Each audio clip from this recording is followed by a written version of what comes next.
Bonjour ou bonsoir, tout dépend à quelle heure vous écoutez ce podcast de l'Odigimédia. Notre chroniqueur invité, Farid Amoa, partage son avis et ses réflexions dans un article qu'il a intitulé « Après la visite d'Éric Ciotti, préside les Républicains où en est la relation France-Maroc ?» Alors écoutons-le dans ce podcast. L'auteur commence son article ainsi. Le discours est clair et sans ambiguïté aucune. Tout au long de son séjour la semaine dernière au Maroc, Éric Ciotti, président du parti DLR, les Républicains, à la tête d'une délégation française composée de sénateurs et de Rachida Dati, conseillère de Paris et ex-garde des Sceaux, n'a eu de cesse, au cours de ses rencontres politiques et lors d'un point de presse, de préciser la position de son parti, à savoir la reconnaissance de la souveraineté du Maroc sur ses provinces du Sud, l'attachement de son parti à son intégrité territoriale.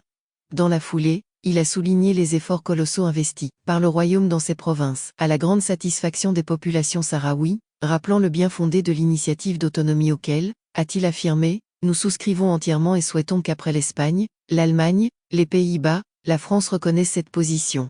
Éric Ciotti a évoqué également le partenariat stratégique avec l'Europe, la nécessaire refondation et consolidation des liens entre la France et le Maroc, qui partagent des intérêts stratégiques dans une région où le Maroc, en tant qu'État structuré tourné vers l'Afrique, constitue un pôle de stabilité et joue un rôle charnière. Il a mis en exergue la nécessité à Paris de retrouver le chemin d'un dialogue apaisé pour une confiance renouvelée, fondée sur les liens historiques amicaux afin de faire face aux grands défis du développement. Il n'est pas jusqu'au projet du gazoduc Maroc-Nigeria, qui n'ait été encouragé, ou au rappel en matière d'immigration d'une nécessaire politique de vigilance, afin d'éviter l'exode, le pillage des cerveaux marocains par les pays développés. L'auteur poursuit son article ainsi.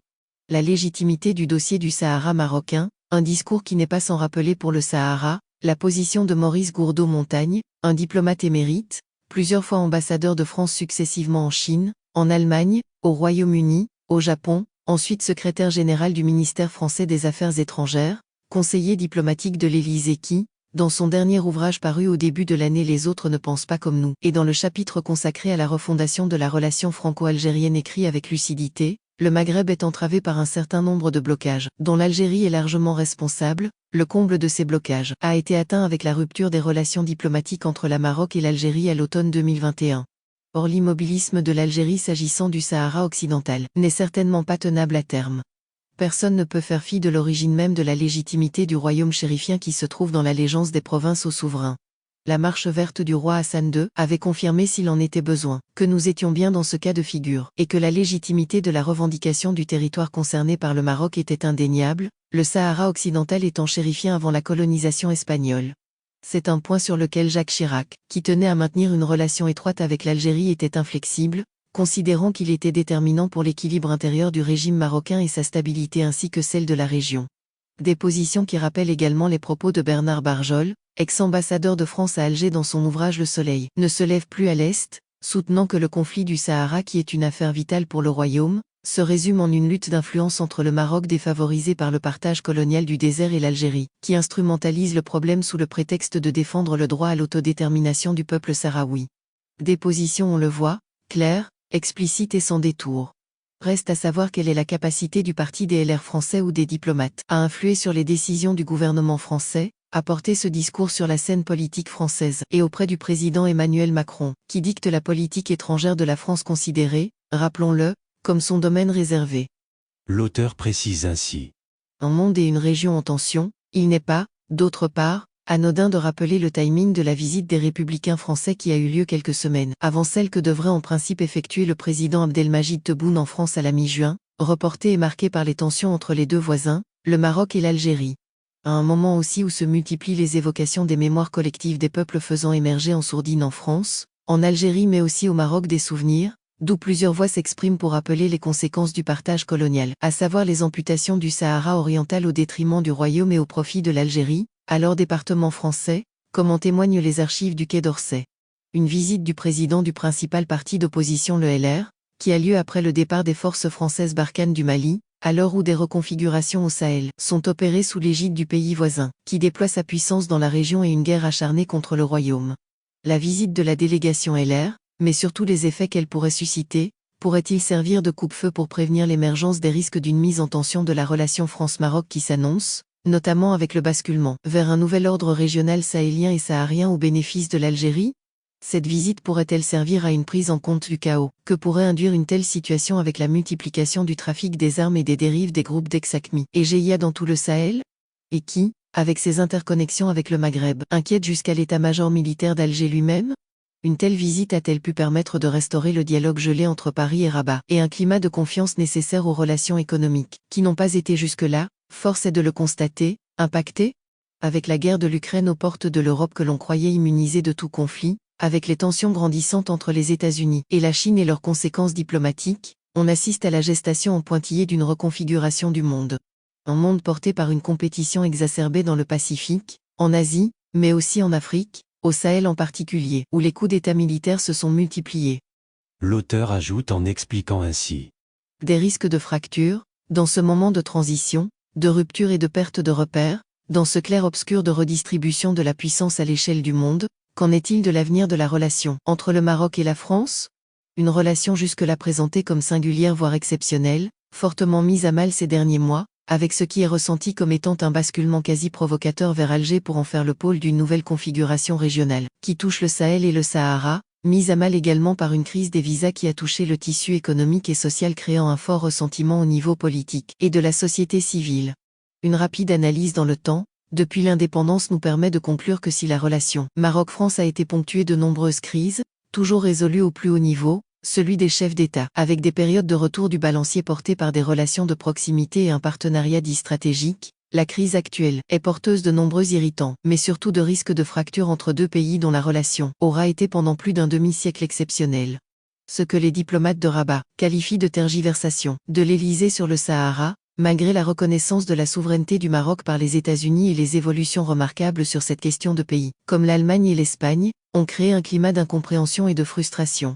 Ces dernières années, le Maroc a déployé une nouvelle politique étrangère fondée sur une diversification de ses relations avec la Chine, la Russie, Israël, la Turquie avec comme fil conducteur un point nodal, essayer de conforter la position de souveraineté sur les provinces du Sud, sur le Sahara que le Maroc ambitionne de transformer en hub entre l'Europe et l'Afrique.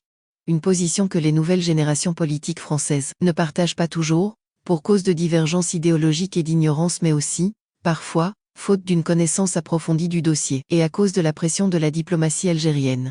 En l'absence des anciens relais diplomatiques, la connaissance et l'expertise sur la région s'est en effet singulièrement affaiblie. L'auteur continue son article ainsi.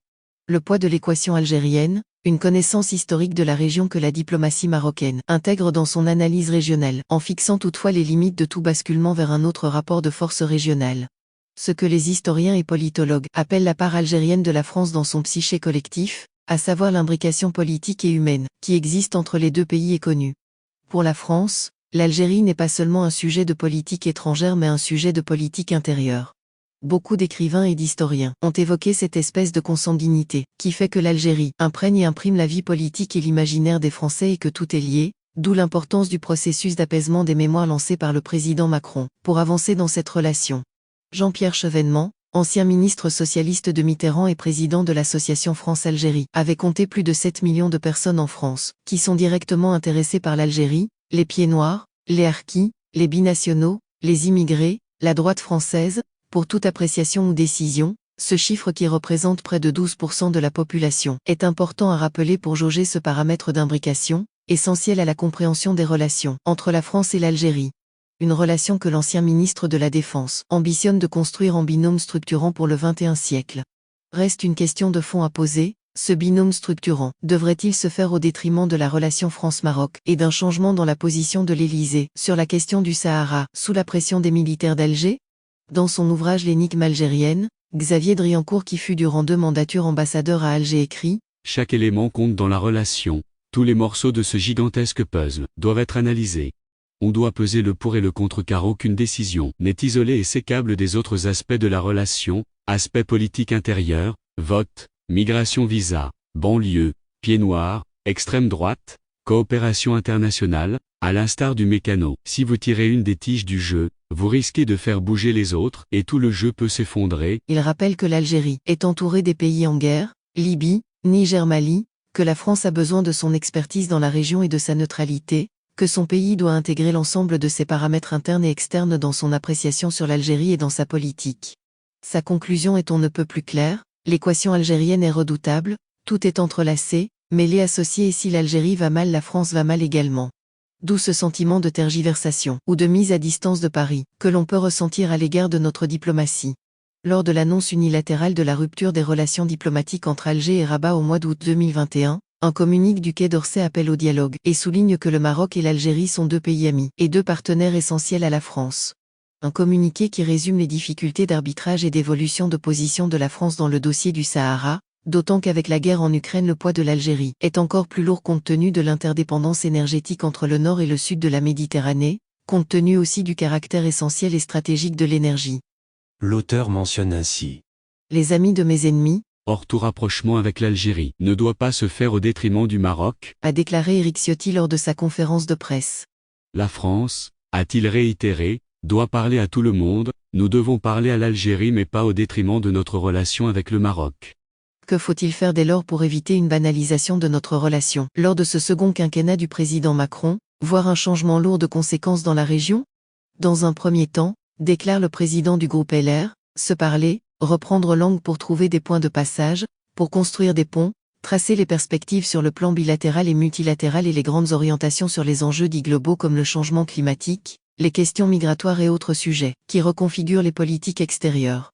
Il faudra dans un second temps, pour éviter que certaines questions ne polluent la relation, entamer un travail d'écoute, de coordination et d'anticipation. C'est lorsque les choses vont mal, qu'il faut déployer la diplomatie.